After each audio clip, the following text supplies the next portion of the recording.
tenga, me da el gran favorazo de dejármelo saber, por favor, con un fuerte amén. Gloria al Señor. Mateo capítulo 27. Bien, estamos posicionados, hermano, específicamente hoy en una noche muy tenebrosa.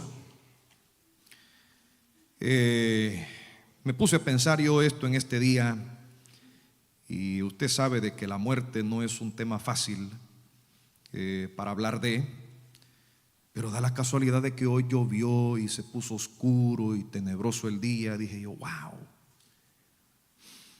¿cómo habrá sido si regresamos este mismo día hace 2000 años atrás?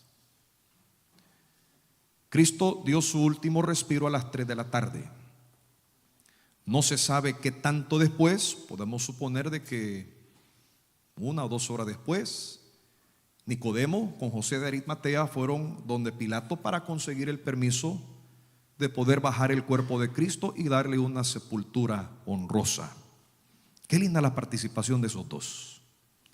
Lo que nos puede quizá dar a entender de que ya algo estaba obrando en el corazón de Nicodemo. Pero los dos van a la cruz donde estaba Cristo y comienzan a bajar el cuerpo. ¿Se ha puesto a pensar usted la tarea que fue eso? Tratar de desprender las muñecas y los pies de los picos de hierro que habían introducido a los brazos y a los pies del Señor. A ver, de alguna forma, quizá con los 2 brazos de cada uno, jalar y tratar de manobrear para quitar, ¿verdad? Y zafar los brazos y de ahí los pies, darle una envoltura y cargar el cuerpo hasta donde eventualmente lo fueron a llegar a poner. Eso lo hicieron esta noche, hermano. Eso sucedió hoy. Yo quiero, por motivo de esto, examinar algunos detalles. No va a ser agradable lo que usted va a escuchar, pero yo creo que es saludable y necesario que la iglesia en noches como estas nos pongamos a reflexionar bien y a pensar qué exactamente ocurrió en esa noche, en esa tarde. Y bueno, estamos en el capítulo 27. Varias cosas han transcurrido desde el capítulo 21, porque el domingo pasado fue el domingo de Ramos y ahí estuvimos en la entrada triunfal de Jesús. No hubo nada triunfal de la entrada. No entró él en realeza, no entró guiado por jinetes, ni carrozas, ni carros de caballo. No, fue una entrada muy distinta y muy diferente y muy humilde a la de cualquier otro. Pero entra Jesús, la gente, las multitudes se agrupan, comienzan a aclamar algo que está ya escrito en Salmo 118, cuando nos dice ahí: Hosana al Hijo de David, bendito el que viene en el nombre del Señor, Hosana en las alturas. Y cuando se arma este escenario, toda la ciudad de Jerusalén se conmueve y se preguntan y dicen: ¿quién es este? Y algunos que conocían qué estaba pasando le dijeron: bueno, este es Jesús, el profeta de Nazaret. Usted lee los siguientes acontecimientos y la verdad, hermano, es que impresiona la persona de Jesús y cómo él se desenvolvía con la gente. El celo primero que tenía para la casa del Señor, porque justamente después de que él entra montado sobre un pollino, hijo de un asna, la Biblia dice que él se dirige directamente al templo. Y en el templo habían pasado cosas y estaban pasando cosas que la verdad a Dios no le agradaban, hermano. Había gente vendiendo, había gente comprando, haciendo de la casa del Señor un completo negocio. Me llama la atención que Mateo específicamente nombra la venta de palomas. Y el Señor, cuando ve el desorden, entra Y empieza a volcar las mesas y comienza a regañar a todos los que estaban ahí. Y con un celo y con una ira justa delante de los ojos de Dios, agarra a todo el mundo y lo saca. El sumo sacerdote Caifás nunca olvidó lo que Cristo hizo ese día. Porque a pesar del odio que le tenía, él desde ese punto comenzó a desarrollar un odio aún más grande y pertinente en contra de Cristo. Y cuando saca a él a toda esa gente injusta, la Biblia dice que se acercan a él algunos cojos y algunos ciegos, y ahí mismo él los sana en el templo. A tal magnitud de que unos jóvenes que ahí estaban adentro y afuera del templo comenzaron a brincar y a saltar, y estaban declarando prácticamente lo que la multitud había declarado ese mismo día allá afuera cuando Cristo entró, y comenzaron a decir: Hosana, Hosana al Hijo de David, Hosana. Los fariseos escucharon eso, hermano. Los principales sacerdotes y los escribas se le acercan a Jesús inmediatamente y enojados le dice: oye, pero ¿no escucha lo que esta gente está diciendo? Estos jóvenes están diciendo. ¿Cómo es posible que tú vayas a permitir tal cosa? Mira lo que están declarando. Y Cristo le dice: sí. Y ustedes nunca han leído la palabra. Ustedes que dicen ser catedráticos de la ley, ustedes que se supone que conocen las escrituras más que cualquier otra persona, ¿ustedes acaso no han leído lo que las mismas escrituras dicen? Que de la boca de los niños y de los que maman perfeccionaste la alabanza. Los deja callados, porque les dio en su misma cara lo que ellos tan profundamente deberían de haber sabido ya. Y bueno, Cristo sale a Betania. La Biblia dice que él reposa ahí esa noche, duerme ahí, regresa el día siguiente, entra otra vez a la ciudad. Los discípulos de él con él están, y la Biblia dice que cuando entró a la ciudad comenzó a caminar y le dio hambre. Que Cristo era humano como usted y yo, y le comenzaron a arder las tripas, y se le acerca una higuera en el camino, con la esperanza quizá de encontrar aunque sea un higo, de aquellos higos tan ricos y sabrosos y tiernos y jugosos, que uno cuando les mete una mordida, eso como que estalla y explota en la boca. ¿Usted ha comido higos? ¿Cuántos han comido higos? Figs, ¿sí? Amén. Y Cristo viene, se le acerca a esta higuera y comienza a buscar aunque sea siquiera un higo de la higuera. Y le examina por aquí, le busca por allá, y entra por este lado y mira por encima y dice: esto no tiene nada. Y enfrente de sus discípulos, Cristo le habla a la higuera.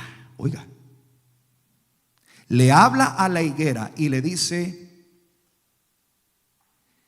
de aquí en adelante, que nada, ningún tipo de fruto nazca de ti otra vez. Ahora fíjense qué curioso.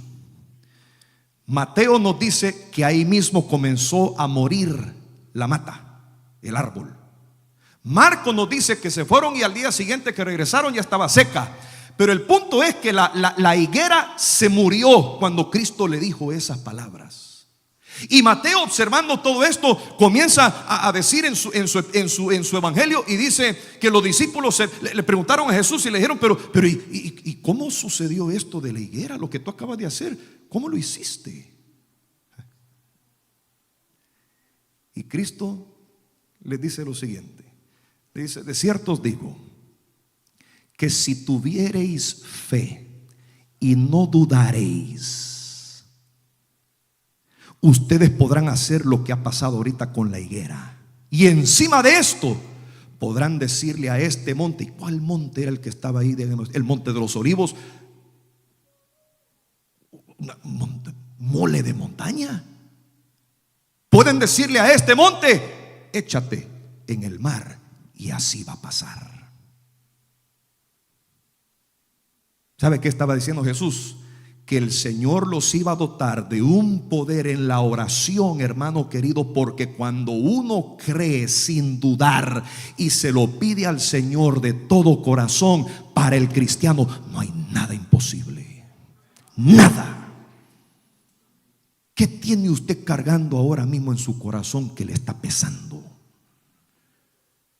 ¿Qué necesidad anda usted cargando que lo anda llevando innecesariamente? Porque Dios le ha dado a usted el poder de la confianza a través de la oración, que usted fácilmente lo puede dejar a los pies de Jesús, dejarse de preocupar y entregárselo en sus manos y decir: Señor, yo sin dudar creo que tú vas a orar por mí. ¿Dónde está ese poder? Dígame usted. ¿Dónde está? Tremenda lección. Y bueno, justamente después de eso, no tengo tiempo para entrar a todo, pero es que me fascina, hermano. Me fascina. Porque los fariseos vivieron todas sus vidas tratando de hacerle la vida imposible al Señor Jesucristo. Y una de esas, Cristo vuelve al templo, justamente después de que sucede lo de la higuera, y encuentran que Jesús tenía una multitud grande y estaba enseñando. Y acuérdense que Cristo enseñaba con autoridad. Y la Biblia dice que los fariseos se acercaron otra vez y otra vez enojados le dijeron: oye, ¿con qué autoridad haces tú estas cosas? ¿Y quién te dio a ti esta autoridad? Ok. Viene Cristo y le dice: yo les contesto esa pregunta si ustedes me contestan una a mí. ¿El bautismo de Juan era del cielo o de los hombres?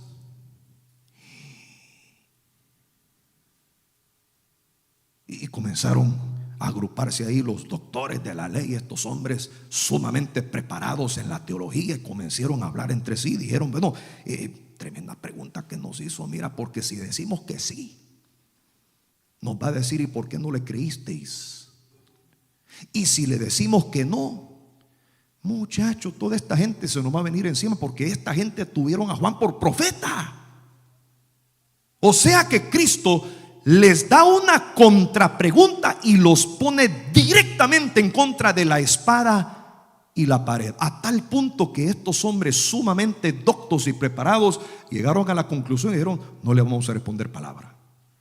Y uno se atrevió y le dijo: bueno, Señor Jesucristo, Rabí, disculpe, pero no le podemos responder. Ajá, ok, le dijo. Entonces tampoco yo les voy a decir a ustedes con qué autoridad hago estas cosas. Tremendo.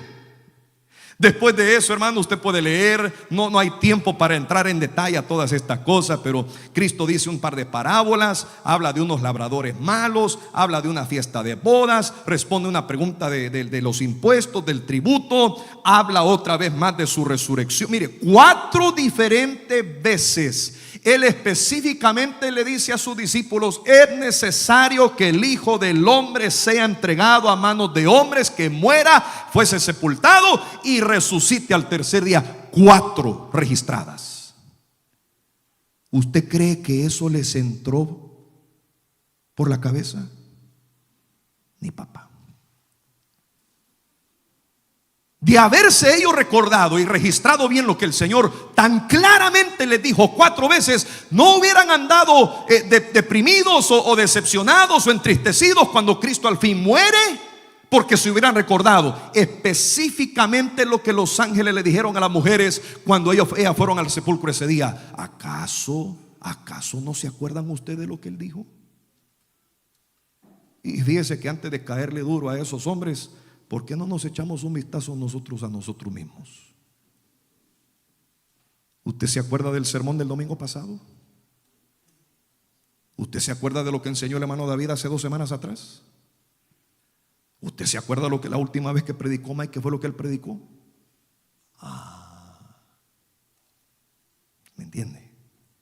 Ya le caemos duro a estos hombres que no fueron responsables en recordarse. Pero ve, Cristo habla de su resurrección, el gran mandamiento, de quién es el Cristo. Comienza a darles un discurso impresionante en cuanto a los tiempos finales, las señales del fin, los acontecimientos antes del fin del mundo. Hay una mezcla bien preciosa de todas las señales, no solamente del rapto, pero también de la segunda venida de Cristo y también el final del tiempo. Eso es un estudio diferente para otro día. Habla también de las 10 vírgenes, habla de los talentos, y luego entramos al capítulo 26, que es el capítulo previo, y quiero hablar de esto un momentito antes de entrar al pasaje de hoy. El hedor de la muerte ya estaba en el aire y nadie lo sabía mejor que el Señor Jesucristo.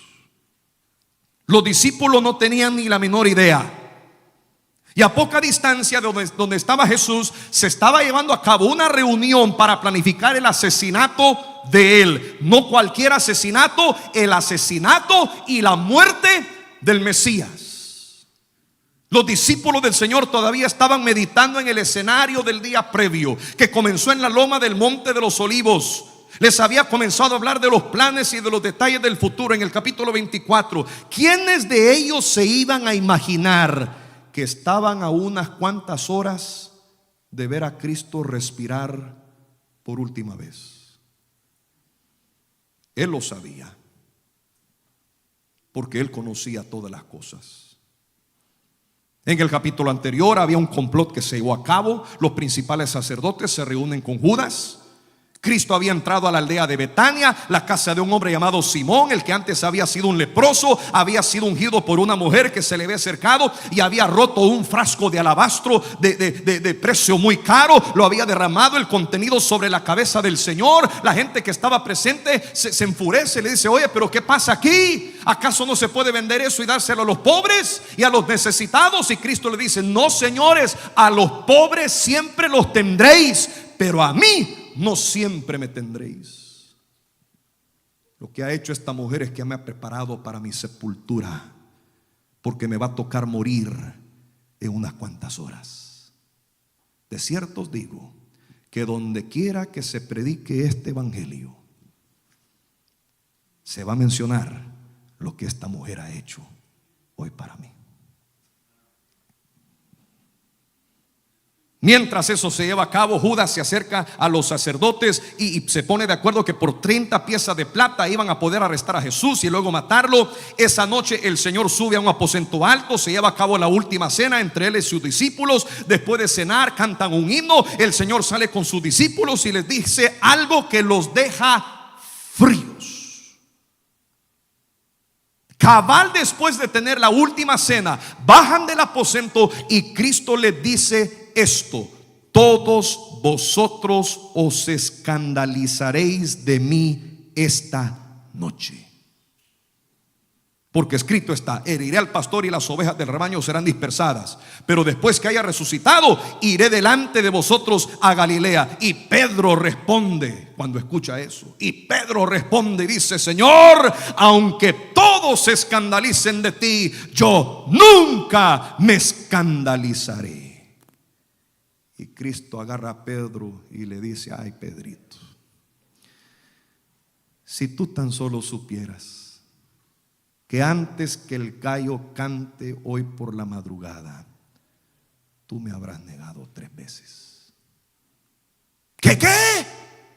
No, Señor, si es necesario hasta morir por ti, yo voy a morir a tu lado. Y todos los demás dijeron lo mismo. Usted.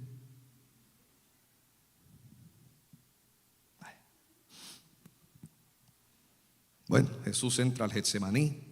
Eso fue el martes en la noche. Anoche, los últimos minutos antes de ser arrestado, Él le pide a sus 3 más cercanos que lo acompañen y lo apoyen en oración. Ellos, por el cansancio, era tarde ya de la noche, se recuestan y se quedan dormidos. 2 veces Cristo regresa. La segunda vez les dice: ¿acaso ustedes no pueden estar aquí y acompañarme? El espíritu a la verdad está dispuesto, mas la carne es débil. Y ahí Cristo regresa una vez más y les dice: despierten, señores, he aquí ha llegado la hora y el Hijo de Hombre es entregado a manos de pecadores. Levantémonos, vamos, ved, se acerca el que me entrega. Judas se acerca con una compañía de soldados. Una compañía constaba de por lo menos 600 soldados. Y él, para identificar quién era el que iba a ser entregado, les dijo a ellos: el que yo bese en la mejilla, ese va a ser. Así que él se acerca a Jesús y con un beso en la mejilla lo traiciona. Y agarran a Jesús y lo arrestan y lo llevan esa misma noche, a la medianoche, a la casa del sumo sacerdote Caifás. Pedro, delante de varios otros ahí, niega saber quién es Jesús, niega haber conocido a Jesús, niega saber quién es él. El gallo canta, Pedro se recuerda de las palabras del Señor y saliendo afuera, dice la Biblia, lloró amargamente. Cristo Jesús, nunca habiendo cometido ni un solo error en toda su vida, lo único que fue es sanar a los enfermos y ministrarle a los quebrantados. Había tocado y restaurado las vidas de aquellos que no tenían esperanza. Y aquí ahora hay gente que lo quieren matar. Y aquí es donde nos situamos en el pasaje de esta noche, capítulo 27. Mire, yo le voy a pedir su paciencia, su atención y su enfoque, porque yo voy a dejar esta noche que el texto hable. Y para que esto suceda, usted necesita seguirme con todo su enfoque en cada versículo que vamos a leer. ¿Ok? ¿Está conmigo? Mateo capítulo 27. Comenzamos lectura a la palabra del Señor en el versículo número 1. ¿Está conmigo? Venida la mañana, todos los principales sacerdotes y los ancianos del pueblo entraron en consejo contra Jesús para entregarle a muerte. Y le llevaron atado y le entregaron a Poncio Pilato, el gobernador. Entonces Judas, el que le había entregado, viendo que era condenado, devolvió arrepentido las 30 piezas de plata a los principales sacerdotes y a los ancianos, diciendo: yo he pecado entregando sangre inocente. Mas ellos dijeron: ¿qué nos importa a nosotros? Allá tú. Y arrojando las piezas de plata en el templo, salió y fue y se ahorcó. Los principales sacerdotes, tomando las piezas de plata, dijeron: no es lícito echarlas en el tesoro de las ofrendas, porque es precio de sangre. Y después de consultar, compraron con ellas el campo del alfarero para sepultura de los extranjeros, por lo cual aquel campo se llama hasta el día de hoy campo de sangre. Así se cumplió lo dicho por el profeta Jeremías cuando dijo: y tomaron las 30 piezas de plata, precio del apreciado, según precio puesto por los hijos de Israel, y las dieron para el campo del alfarero, como me ordenó el Señor. Jesús, pues, estaba en pie delante del gobernador, y éste le preguntó diciendo: ¿eres tú el rey de los judíos? Y Jesús le dijo: tú lo dices. Y siendo acusado por los principales sacerdotes y por los ancianos, nada respondió. Pilato entonces le dijo: ¿no oyes cuántas cosas testifican contra ti? Pero Jesús no le respondió ni una palabra, de tal manera que el gobernador se maravillaba mucho. Ahora bien, en el día de la fiesta acostumbraba el gobernador soltar al pueblo un preso, el que quisiesen. Y tenían entonces un preso famoso llamado Barrabás. Reunidos pues ellos, les dijo Pilato: ¿a quién queréis que os suelte? ¿A Barrabás o a Jesús, llamado el Cristo? Porque sabía que por envidia le habían entregado. Y estando él sentado en el tribunal, su mujer le mandó decir: no tengas nada que ver con ese justo, porque hoy he padecido mucho en sueños por causa de él.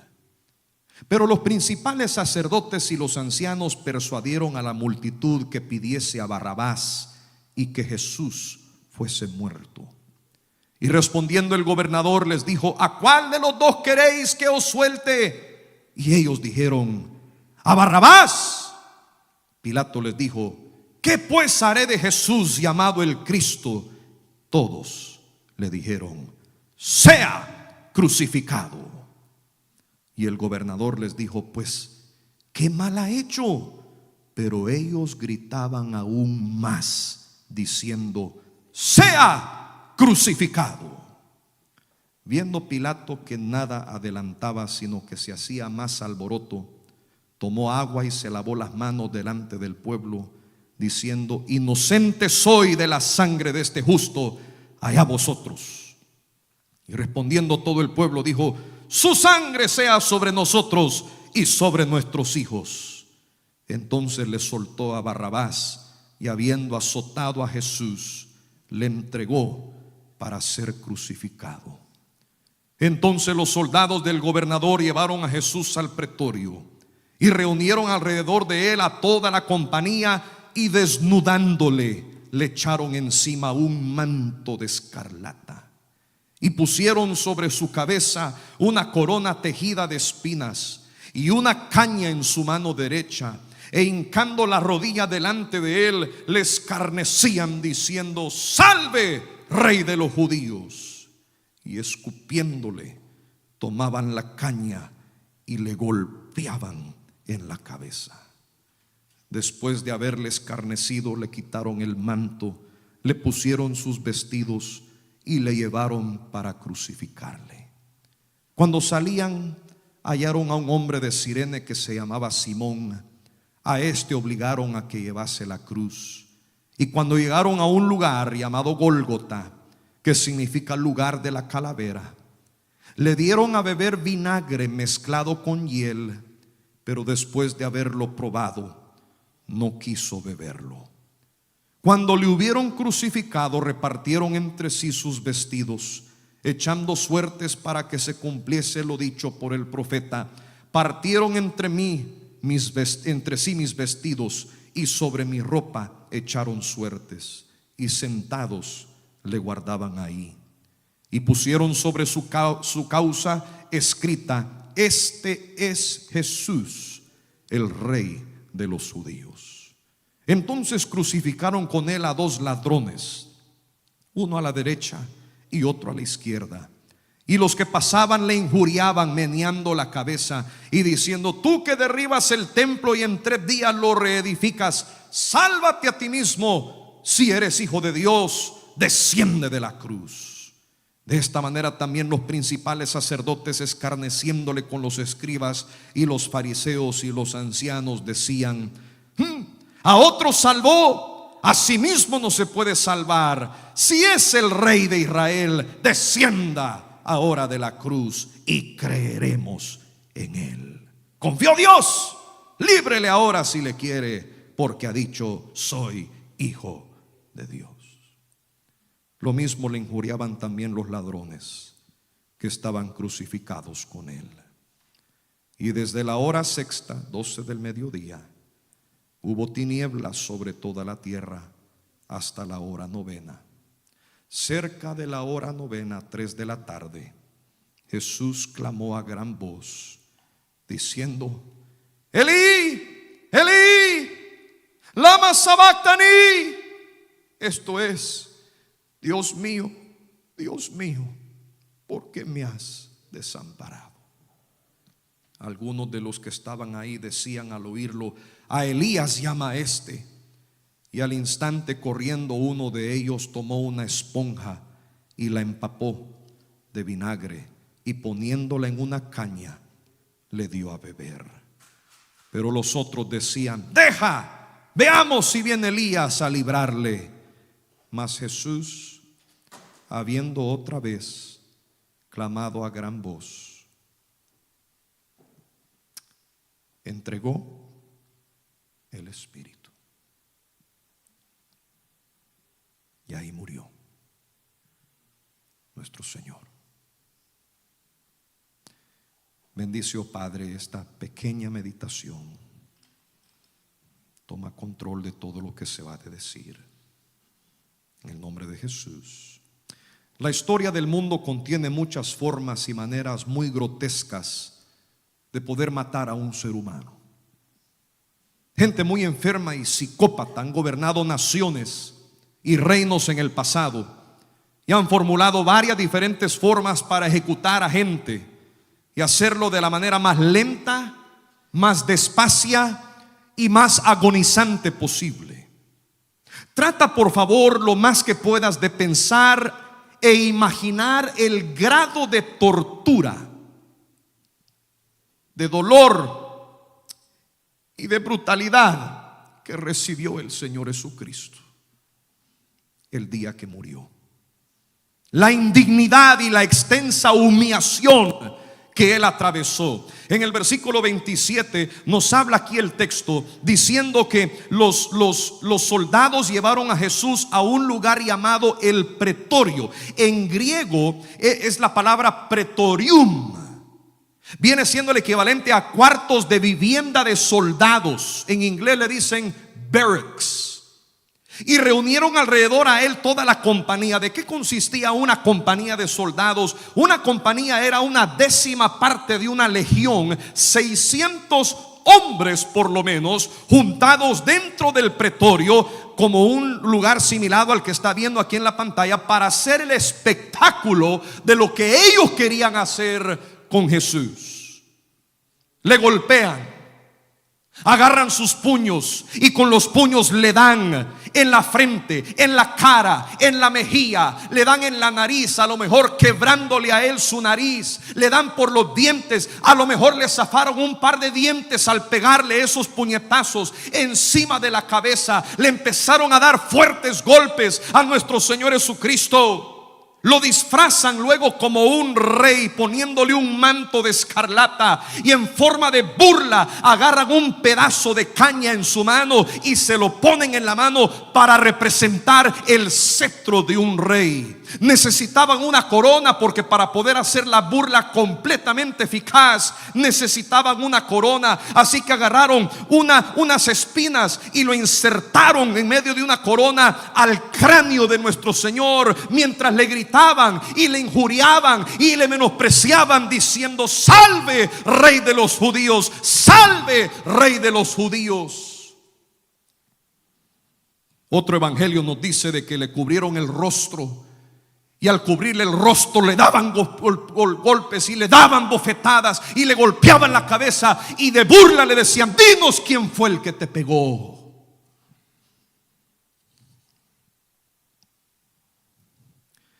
El rostro sangriento de Jesús, poco a poco se iba desfigurando su rostro, porque no solo eran bofetadas, no solo eran golpes, era con la rodilla, era con el pie, eran con las sandalias, era con cualquier artefacto que lograban hallar con sus manos, y su rostro se iba hinchando por los golpes que recibía.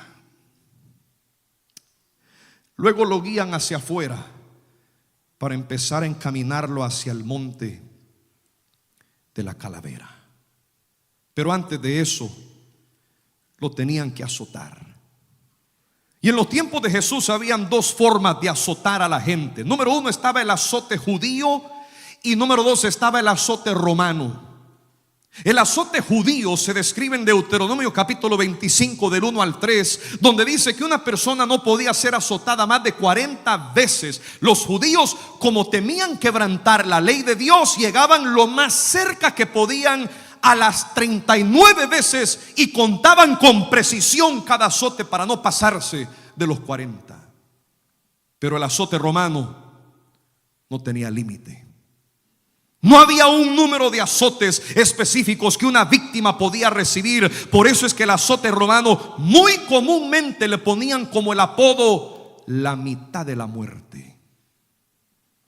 Y antes de ser azotado, el individuo era desnudado por completo y lo arrodillaban para que quedara doblegado encima de un tablero de madera hecho en el diseño de una pequeña mesita. En las 4 esquinas habían 4 argollas de hierro, y ahí se ingresaban las muñecas de la persona y los tobillos en los otros 2 puntos por el otro lado, y las víctimas se ataban a esas argollas, las muñecas y los pies, para impedir que se movieran. Y el azotamiento se llevaba a cabo por un hombre llamado el lictor, Lictor, un profesional romano en el arte de la tortura. El instrumento que se usaba era un flagelo. Si usted lo observa, era un pedazo de madera de 14 a 18 pulgadas de largo, circular un poquito en su diseño, y al final del pedazo de madera habían varias colas largas de cuero. Entrelazadas en esas colas de cuero habían pedacitos pequeños de huesos quebrados y pedacitos pequeños de vidrios que habían entrelazado a esas colas de cuero. El lictor se paraba a unos 6 pies detrás de la víctima para dar espacio, retraía hacia atrás el flagelo, lo impulsaba hacia adelante lo más fuerte que él podía para dar hasta un silbido, y las colas de cuero golpeaban directamente la espalda de la víctima, las partes de las colas enrollándose por los lados de las costillas de la persona hasta llegar hasta el frente por abajo. Cada latigazo producía unas pequeñas aberturas en la piel suficientemente profundas para producir sangre cayendo por gotas. La segunda vez siempre trataban de ir hacia la parte lumbar. La tercera vez regresaban a la parte de arriba, y consecutivamente se turnaban de arriba hacia abajo, de arriba hacia abajo, para cubrir la espalda completa. Todo esto estaba diseñado para cambiar el cuerpo desnudo a un escenario de carne roja, de carne viva, de carne sangrienta y abierta. No era inusual que la víctima muriese ahí mismo, encima de la mesita de madera. Ese era nuestro Señor Jesucristo, azotado por soldados romanos brutales y sin lástima y sin misericordia. Le importaba quién era él. Muchos, al terminar los azotes, no aguantaban y morían las víctimas, especialmente si no estaban en condiciones buenas físicamente. Cristo sí aguantó, lo que nos dice que nuestro Señor Jesucristo estaba en muy buenas condiciones físicas. Más adelantito el mismo texto nos habla de un hombre llamado Simón de Cirene. Empiezan a agarrar el camino hacia el monte de la calavera, y Cristo, yendo lentamente por el camino, se topan con un hombre llamado Simón de Cirene. Cirene, hermano querido, es un pueblo griego localizado al oeste de Alejandría, en la parte norte del África, costeando el Mediterráneo. Tenía una población grande de judíos. Ahí usted lo verá marcado ahí arriba a la par de Alejandría. De ahí era este hombre. Simón de Cirene había venido a Jerusalén para la celebración de la Pascua. Lo agarran y lo fuerzan a entrar al escenario de Jesús para ayudar a Jesús cargar la cruz. Que la cruz, una cruz, pesaba en ese entonces 450 libras. Pesaba tanto que generalmente una parte de la cruz se iba arrastrando por el camino. Versículo 33 nos dice: y cuando llegaron a un lugar llamado Golgota, los que fuimos a Israel nos recordamos viendo precisamente ese lado del monte. Gólgota significa lugar de la calavera. Le dicen así porque la forma del monte tiene la apariencia de los huesos del rostro de un ser humano. Ahí puede más o menos usted ver unos ojos, quizá una nariz y más o menos una boca. La calavera, de ahí sacan la palabra calvario, que es la palabra en latín para calavera. No había una forma más común para la pena capital en el Imperio Romano que la crucifixión. Era la forma más dolorosa y vergonzosa para morir, y al hacerlo el imperio le dejaba saber a la gente: cometer crímenes no vale la pena. Rebelarse contra el emperador tiene un precio muy alto que pagar. No lo hagas. Y entramos a la crucifixión de Cristo. Mateo lo único que dice es cuando le habían crucificado. Y lo que usaron para clavar a Jesús a la cruz no eran tantos clavos grandes, sino que eran picos largos de hierro. Comenzaban a enterrar el pico por la muñeca hasta que atravesaba el otro lado del brazo y el hierro insertaba la madera. La víctima, después de ser clavada y acostada, sufría una agonía con solo los clavazos. Colocaban ese pico de hierro en un lugar, en un punto estratégico en la muñeca, porque si lo colocaban encima del hueso de la muñeca, el clavo podía soltarse por los músculos, por el ligamento y por la piel y soltar a la persona de un brazo. Así que tenían un punto específico cabal debajo del hueso donde está la muñeca. Ahí lo insertaban para que la persona quedase colgado por el hueso en sí. Clavaban este brazo, luego clavaban esta muñeca y un solo pico enorme atravesaban. Primero ponían un pie encima del otro, atravesaban un pie, luego el segundo pie, hasta llegar a una pequeñita plataforma de madera. Era la única cosa que servía de apoyo para el que estaba siendo crucificado, para poder levantarse un poco y poder inhalar al serse levantada la cruz. Trata de visualizar y oír los gritos que pegaba Cristo cuando ese primer brazo derecho le insertaban ese pico de hierro, y luego que hubo insertado ese, los romanos clavaban el otro brazo y quedaba ese otro brazo clavado a la cruz, y luego se dirigían a los pies. La tarea difícil y ardua que ha de haber sido para ellos empezar a clavar y empezar a pegarle con un madero para que atravesase los dos pies de nuestro Señor Jesús. Y luego alzar la cruz. Cuando se alzaba la cruz, entraba un hueco que había dentro de la tierra y ahí quedaba anclada la cruz. Y oiga bien, lo más difícil para una víctima crucificada es comenzar a sentir los espasmos musculares que producen en la parte pectoral, porque no hay cómo poder volver a levantarse uno lo suficiente para agarrar el oxígeno que los pulmones necesitan. Comienza a haber un desgaste, comienza a haber una fatiga. Los pulmones pueden inhalar, pero no tienen la suficiente fuerza para exhalar. Los que han sufrido de asma conocen más o menos el sentimiento de desesperación que uno comienza a entrarle cuando no hay cómo poder respirar uno bien. Y el dolor encima del quebranto, encima de la agonía, encima del sufrimiento, la sangre que estaba continuamente perdiendo nuestro Señor por ya, aparte de los azotes, ahora los clavos. ¿Cuántos litros de sangre no habrá perdido Cristo ahí solamente en el sangramiento inicial que tuvo? Completamente devastado se encontraba Jesús. Los romanos dicen que algunos llegaban a durar 9 días en una cruz, los que no eran azotados y solamente crucificados.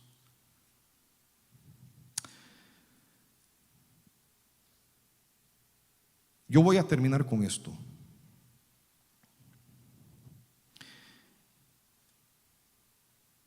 Lo que le dolió a Jesús, el más grande dolor que sufrió Cristo, no fue el flagelo, no fueron los golpes, no fueron las patadas, no fue la saliva de los escupetazos que le daban en el rostro, no fue la corona de espinas, no fueron los clavos, no fue la cruz. El dolor más grande que sufrió Cristo se encuentra en el versículo número 45. Léalo conmigo, por favor. Mateo 27, versículo 45. Y desde la hora sexta hubo tinieblas sobre toda la tierra hasta la hora novena. Cerca de la hora novena Jesús clamó a gran voz diciendo: Elí, Elí, lama sabactani. Esto es: Dios mío, ¿por qué me has desamparado? Nunca en la historia había visto una rotura en la relación entre el Padre y el Hijo. Nunca.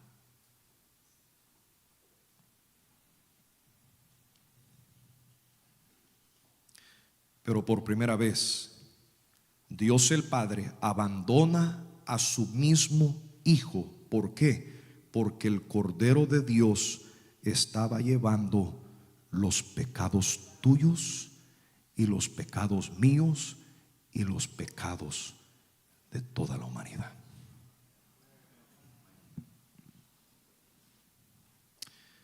Yo me atreví a hacer una lista de algunos pecados. Y todos estos los cargó Él cuando el Padre lo tuvo que dejar y lo tuvo que abandonar. A lo mejor algún tuyo está por aquí. Piensa ahora mismo al cerrar que lo clavó a Él en la cruz fueron nuestros pecados.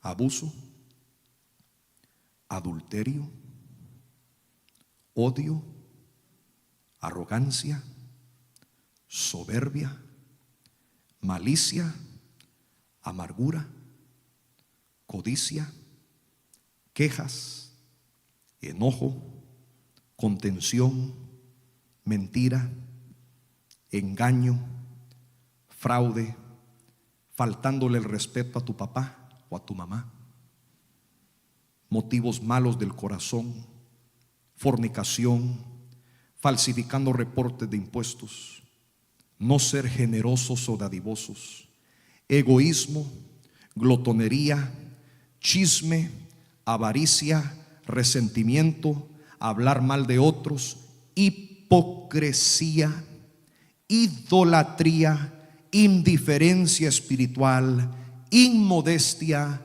celos, lengua suelta, lujuria, vanidad, manipular, maltrato de niños o aquellos que no se pueden defender, asesinato, el no orar, parcialidad, racismo, el violar a una mujer, rebelarse contra la autoridad, el no perdonar, resistir al Espíritu Santo, devolver mal por mal, ser sexualmente impuro, ser perezoso o ser perezosa, robarle a alguien, ingratitud, ver la pornografía, ser violento, amar al mundo, no amar al prójimo, no amar a tu cónyuge como debes, o casarte con un inconverso o una inconversa. Fueron los que se me vinieron a la mente. Yo solo he raspado la superficie. El Cordero de Dios cargó todo eso estando en la cruz. El himno lo dice: mi vida di por ti, mi sangre derramé, por ti inmolado fui. ¿Qué has dado tú por mí? Vamos a orar.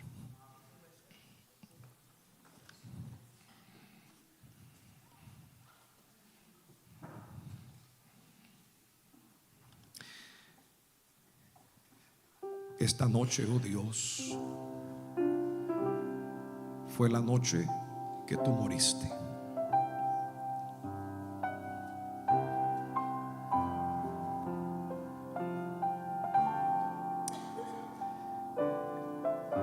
Yo te doy gracias por el precioso tiempo que yo tuve contigo hoy. Primero a las 12 y de ahí a las 3, pensando y meditando en los últimos momentos de tu sufrimiento.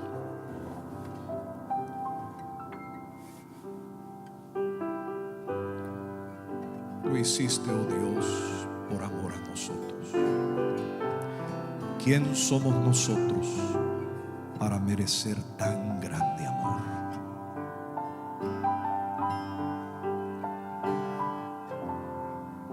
Sus ojos cerrados, su rostro inclinado, nadie viendo con respeto a Dios. Hay alguien hoy aquí que en su corazón dirá: pastor, yo necesito a Dios.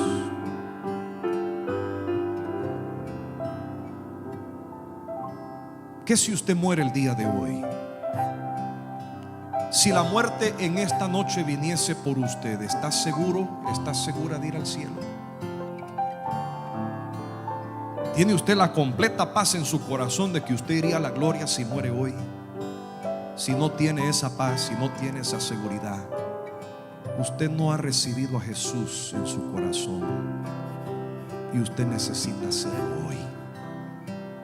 Yo no hablo de un cambio de iglesia, yo no hablo de un cambio de religión. Yo hablo únicamente de comenzar una relación con Jesús. Dejar que Él entre a su vida y le perdone de sus pecados y le dé a usted la vida eterna. Hoy la salvación puede ser suya. Habrá alguien hoy que dice: pastor, ore por mí. Yo quiero hoy ser salvo. Yo quiero hoy ser salvo. Al morir, yo quiero ir al cielo con Cristo. Levante la mano ahí donde está. ¿Puede usted levantar la mano? Yo quisiera orar por usted. Ore por mí, pastor. En esta noche yo quiero recibir a Jesús. Levante la mano. Levante la mano.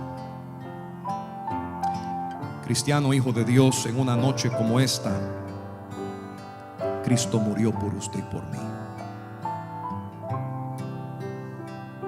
¿Cuántos agradecidos hoy habrán de simplemente dejar su lugar y venir al altar y decirle: Señor, gracias por lo que hiciste por mí?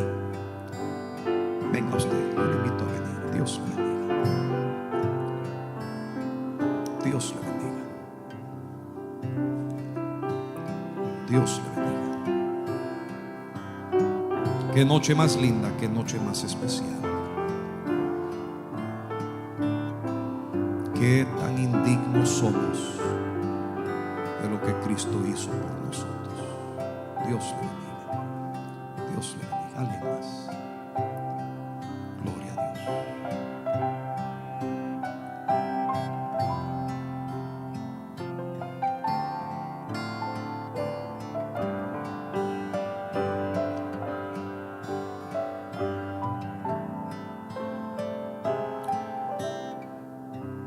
No hay palabras, oh Dios,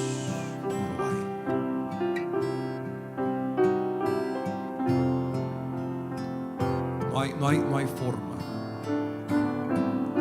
de decirte gracias.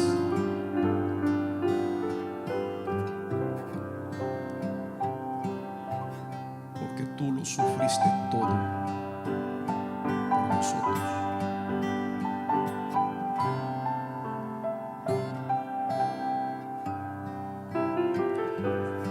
Nos maravilla, nos asombra tu gran amor.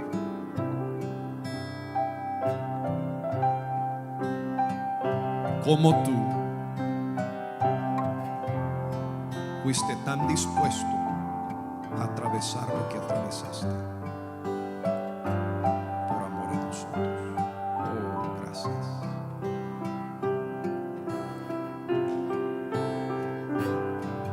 Perdónanos por no ser las personas que debemos ser. Perdónanos por no ser los esposos que debemos de ser, o las esposas que debemos de ser. Perdónanos por no ser los siervos,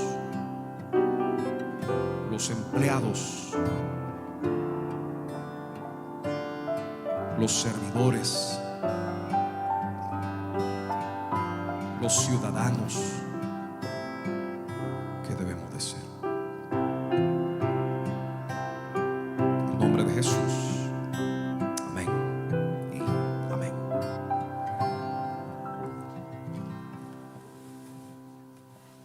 Cante conmigo, diga: solo el poder de Dios puede cambiar tu ser. La prueba yo te doy, Él me ha cambiado a mí. Fuerte conmigo. Solo el poder de Dios puede cambiar. La prueba yo te doy.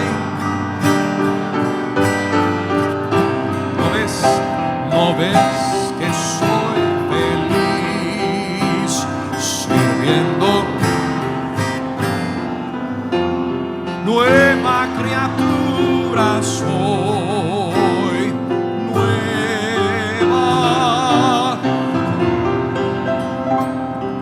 ¿Alguien fue bendecido hoy?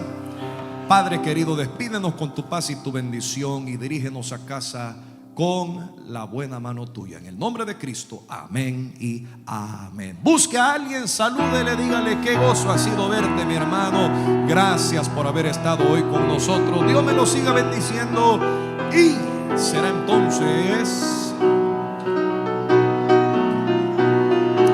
hasta la próxima.